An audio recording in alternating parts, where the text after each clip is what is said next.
Everyone, welcome और welcome back to my channel and welcome to my new vlog. I hope आप सभी बहुत अच्छे होंगे, अच्छे से अपनी पढ़ाई कर रहे होंगे और साथ ही अपनी सेहत का भी ख्याल रख रहे होंगे। जो लोग चैनल पर नए हैं उनके लिए बता दूं, मेरा नाम है प्रिया और मैं रीड थर्ड ग्रेड लेवल 1 की प्रिपरेशन कर रही हूँ। आप लोग किस एग्ज़ाम की प्रिपरेशन कर रहे हैं कमेंट करके ज़रूर बताना। तो अभी फ़िलहाल मैं जा रही हूँ लाइब्रेरी। टाइम लगभग 9 बज रहे हैं। 9:30 बजे तक मैं लाइब्रेरी पहुंच गई थी। सबसे पहले मैंने अपना सारा सामान अनपैक किया ताकि बैग को बार बार खोलना ना पड़े। उसमें से सारी बुक्स वगैरह निकाल ली। एंड कल रात में मैंने अपनी टू डू लिस्ट जो है वो मैं छोटी सी डायरी में बनाती हूँ रिटर्न फॉर्म में, तो वो नहीं बनाई थी। तो लाइब्रेरी आकर के सबसे पहले मैंने अपनी टू डू लिस्ट बनाई। आज मुझे जो भी टास्क कंप्लीट करने थे उन टॉपिक्स को लिखा एंड अपनी टू डू लिस्ट तैयार की।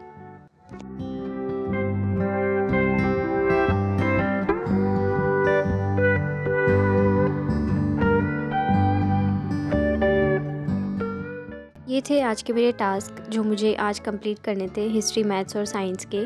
तो सबसे पहला स्लॉट मैंने यहाँ पर लिया हिस्ट्री का। हिस्ट्री में मैं आज स्टार्ट किया है मैंने राजवंश पढ़ना। तो राजवंश का जो पहला टॉपिक है, इसमें सब टॉपिक गुज्जर प्रतिहार वंश, तो उसी को मैं पढ़ रही थी। तो एक बार तो मैंने जीजीडी के वन लाइनर से इसे अच्छी तरह से पढ़ लिया। राजवंश में प्रॉब्लम ये होती है ना कि थोड़ा सा याद रखने में दिक्कत होती है। ये टॉपिक बहुत बड़ा है। ऑनेस्टली इस टॉपिक को कितने ही भागों में डिवाइड करके पढ़ना पड़ेगा हमें, तभी हम इसे अच्छे से याद रख पाएंगे। और एक बार तो मैंने वन लाइनर से इसको रैपिड रिवीजन कर लिया एंड उसके बाद में मैंने गौरव सर की जो वीडियो है, क्योंकि ये मैं गौरव सर की वन लाइनर पढ़ रही हूँ, तो मैंने उन्हीं की वीडियो को एक बार देखा एंड उसमें से भी मैंने शॉर्ट नोट्स बना लिए। हालांकि मुझे लिख लिख कर ही याद होता है, तो इसलिए शॉर्ट नोट्स मैं बनाऊँ या ना बनाऊँ, बट एक बार अगर मैं अच्छे से लिख लूँ उन चीज़ों को तो वो मेरी आंखों के सामने से भी निकल जाता है, प्लस उसको मैं अपने हाथों से लिख लेती हूँ, तो फिर मुझे वो चीज़ें थोड़ा याद रखने में ईजी होता है। इसलिए गौरव सर के यूट्यूब चैनल से मैंने राजवंश का गुज्जर प्रतिहार वंश निकाला एंड उसको मैंने पढ़ा एक बार अच्छे से एंड फिर उसके नोट्स वापस से लिखे। कई बार हमारे साथ ऐसा होता है कि हम चीज़ें पढ़ तो लेते हैं लेकिन पढ़ते रहते हैं, सिर्फ हमें याद कुछ नहीं होता। तो आप लोग के साथ भी ऐसा होता है क्या, मुझे कमेंट्स में बताना। तो मेरे साथ तो ऐसा होता है कि जब मैं एक टॉपिक को पढ़ लेती हूँ ना, चाहे रिवाइज़ कर लूँ उसे, बट एक टाइम के बाद में धीरे धीरे उसको भूलने लगते हैं एंड एक टॉपिक का रिविज़न बार बार किया जाए ये भी पॉसिबल नहीं है। तो इनको अच्छे से याद रखने के लिए क्या किया जाए, तो उनके लिए कुछ पॉइंट्स मैं आपके साथ शेयर करना चाहूँगी। तो उनमें सबसे पहला पॉइंट ये है कि हम उन चीज़ों को एक्टिव रिकॉल करें। तो अब एक्टिव रिकॉल कैसे किया जाए, तो हम क्या करते हैं, जब किसी टॉपिक को पढ़ लेते हैं तो सबसे पहले तो ये है कि अगर कोई टॉपिक बहुत ज़्यादा बड़ा है तो उसको सब टॉपिक में डिवाइड कर लीजिए। जैसे कि राजवंश है तो ये बहुत ज़्यादा बड़ा टॉपिक है, तो इसको सब टॉपिक्स में डिवाइड कर लिया। जैसे आज मैंने गुज्जर प्रतिहार वंश पढ़ा, तो इसको अच्छे से पढ़ कर के, और जैसे 2 पेजेस के इसके नोट्स बने थे तो उनको मैंने अच्छे से एक बार लिख लिया पहले एंड उसको हैंड टू हैंड रिवाइज़ कर लिया। तो एक बार को तो वो मुझे वहीं याद हो गए।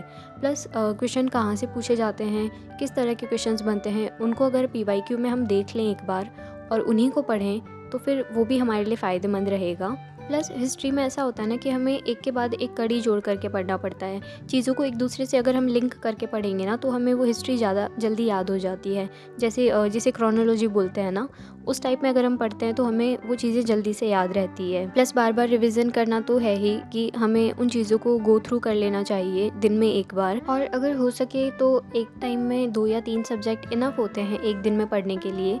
जैसे कि आपने देखा होगा मेरी टू डू लिस्ट में भी मैं 3 से ज़्यादा सब्जेक्ट नहीं लेना पसंद करती हूँ, क्योंकि जब हम रिवीजन करते हैं तो बहुत सारा मैटर जो है हमारे माइंड में इकट्ठा हो जाता है और उसका हमें बेनिफिट तभी मिलेगा जब हम थोड़े टाइम के लिए थोड़ा मैटर पढ़ें एंड उसको अच्छे से समझें और याद रखें, तो वो ज़्यादा बेटर रहेगा। बहुत से लोग एक सब्जेक्ट को एक दिन में पढ़ना भी पसंद करते हैं, बट जिस तरह से हमारे पास सब्जेक्ट्स बहुत सारे हैं तो ये तो पॉसिबल नहीं है कि हम पहले एक सब्जेक्ट का पूरा रिविज़न कर लें एंड उसके बाद में दूसरा सब्जेक्ट स्टार्ट करें। तो इसके लिए हम ये कर सकते हैं कि हम एक दिन में 2 या 3 सब्जेक्ट्स लेके चलें। जैसे कि मैं सबसे पहले जीके पढ़ना पसंद करती हूँ, तो जीके में मैंने कल्चर का एक बार रिवीजन कर लिया है एंड सेकेंड टाइम अब मैं हिस्ट्री का रिवीजन कर रही हूँ। इसके साथ ही मैंने लिया है साइंस। तो साइंस के भी जितने भी टॉपिक्स हैं, मैंने आपको बताया कि मैं 6 से लेकर के जो 10 तक की बुक्स है उनसे मैं साइंस के नोट्स बना रही हूँ। अभी भी मैंने साइंस का जो टॉपिक नंबर 6 या 7 है वो मैंने 8th क्लास की बुक से बनाया है एंड इसके साथ मैं डेली प्रैक्टिस कर रही हूँ मैथ्स की। तो मैथ्स की मैं 2 क्लासेस अटेंड करती हूँ जीजीडी से। तो अभी भी मेरा थर्ड स्लॉट जो है वो मैथमेटिक्स का ही था और इसका जो क्लास नंबर 31 है उसको मैं अटेंड कर रही थी। तो आज मुझे क्लास नंबर 31 और 32 अटेंड करनी थी। इनके जो सर क्वेश्चंस करवाते हैं, पहले वो कॉन्सेप्ट क्लियर करवाते हैं एंड उसके बाद में एक ही टाइप के 2-3 एग्जाम्पल सॉल्व करवाते हैं। तो उससे प्रैक्टिस भी काफ़ी अच्छी हो जाती है और अगर हम इनको बार बार प्रैक्टिस करेंगे तो लगभग देखा जाए तो हर एग्ज़ाम में लगभग एक ही तरह के क्वेश्चन आते हैं इन्हीं तरह के हर टॉपिक में से। तो जो टॉपिक हमारे सिलेबस में हैं उनको मैं पढ़ लूँगी एंड उसकी प्रैक्टिस करूँगी बार बार, क्योंकि मैथमेटिक्स मेरी थोड़ी सी वीक है तो उस वजह से मुझे इनकी बार बार प्रैक्टिस करनी पड़ेगी। तो मैथ्स तो मैं डेली लेकर के चलूँगी। साथ में अगर मैं कोई भी सब्जेक्ट पढ़ रही हूँ, जीके या फिर लैंग्वेज या फिर कोई भी सब्जेक्ट, उसके साथ में मैथ्स का तो मेरा फिक्स है कि मैथ्स तो मैं डेली प्रैक्टिस करूँगी ही करूँगी, चाहे 2 के बदले मैं 1 क्लास अटेंड कर लूँ। एक कमेंट के बारे में बात करना चाहूँगी जिसमें लिखा था कि दीदी मेरी जीने की इच्छा नहीं होती है, लाइफ यूज़लेस और बोरिंग लगती है। तो देखिए ये एक बहुत बड़ी बात है। जब भी मोस्टली कमेंट आते हैं तो मेरी चेहरे पर हमेशा मुस्कान रहती है आप लोगों के बहुत अच्छे अच्छे कमेंट्स पढ़ करके, लेकिन ये कमेंट पढ़ करके मैं थोड़ा सा फ्रीज़ हो गई थी।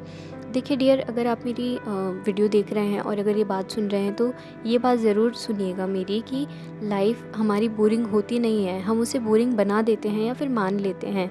सबसे पहली बात तो ये कि इस तरह की नेगेटिव चीज़ें हमें सोचनी ही नहीं चाहिए। लाइफ बहुत ज़्यादा प्रिकॉशियस है। हमें जो ह्यूमन बीइंग का एक बार जन्म मिल गया है ये बार बार नहीं मिलेगा। और इसको मैं बहुत शॉर्ट एंड स्वीट में कहना चाहूँगी कि मानो तो मौज है वरना समस्या तो रोज़ है। आई होप आपको आज का व्लॉग भी पसंद आया होगा। मिलते हैं अगले वीडियो में जल्दी ही। Thank you so much for watching.